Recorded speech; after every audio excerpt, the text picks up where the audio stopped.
Hi everyone, Emily here.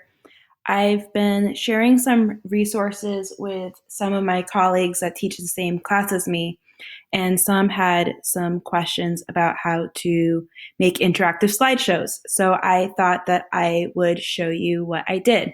So if we're looking here, I have a bunch of different things on here, but I cannot select anything except for the Google form below. That I can click and open and it would load for my students. But if you notice, they can't edit the date, they can't edit my good morning or the please check in. Same thing on the next slide. Everything that I have here, even if I try to select it, I can't edit it. It stays where it is. I also have it where they can watch a video that I filmed. Again, everything except for the link they cannot edit. And so what ends up happening is I want them to do some practice. And so I wanted them to be able to move the pieces that I want them to move, but not change any of my questions. So just like before, right, the top I can't move, but the bottom here where I have different answers, they can click and drag this. So like I can move the answer to number 1 up near it. I can put that number 2 is undefined, that number 3 is 2, and I believe that number 4 is -2. And so then they have these 2 other answers on the bottom.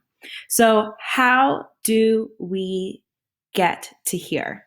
So I have another example. So if we notice, if I click up top, step 2 practice, I can edit.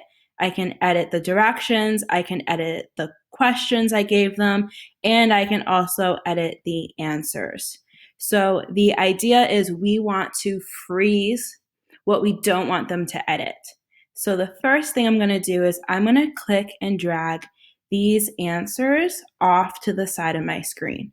I don't want them right now. Let me see. So they are off to the side of my screen, and I am going to take a screenshot of my slide. So I'm using a Mac, so that would be the keys Command Shift 4. If you're using, I believe in HP, they have a snippet tool you can use. And I'm going to go to the very top of my slide. It doesn't have to be perfect. I'm going to drag it across the entire screen that I want to snip it, and you do want to try to do your best to get the entire slide. And there's my screenshot. I even made a little camera noise to let me know it took the photo. So now what I'm going to do is I'm going to select all of this and delete it. And if we go up top, we have something called change background. I'm going to click on that, select choose image, and it should allow me to find an image. So if I click browse, I can go to where my screenshot is, and if you notice, that is the slide I just had, and I'm going to click open. It loads, and I'm going to click done. And so now what I have is I have the same exact slide, but if I click anywhere, it is frozen. So now let's bring back my answers. So I don't want my students to be able to change these answers right now. I want them to be as they are. I just want them to click and drag like we did before. So I'm going to do the same thing. I am going to go ahead and take screenshots of each individual piece. So 0, 2, -2, and then my 1/2. And if you notice, it's going off, so I'm taking all the photos. So I'm going to delete my answers. I'm going to do, instead, I'm going to do insert an image and upload from computer. And if you notice, I have all of my screenshots.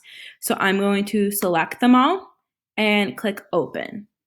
Now, when I do insert them, they're going to be a little bit larger than I want. So I'm going to just shrink it down a little bit. And there we go. There are my answers, and I could just move them around so it's a little bit formatted better. But for the most part, there is my answers. And so now they're not editable, and a student can just click and drag their answer.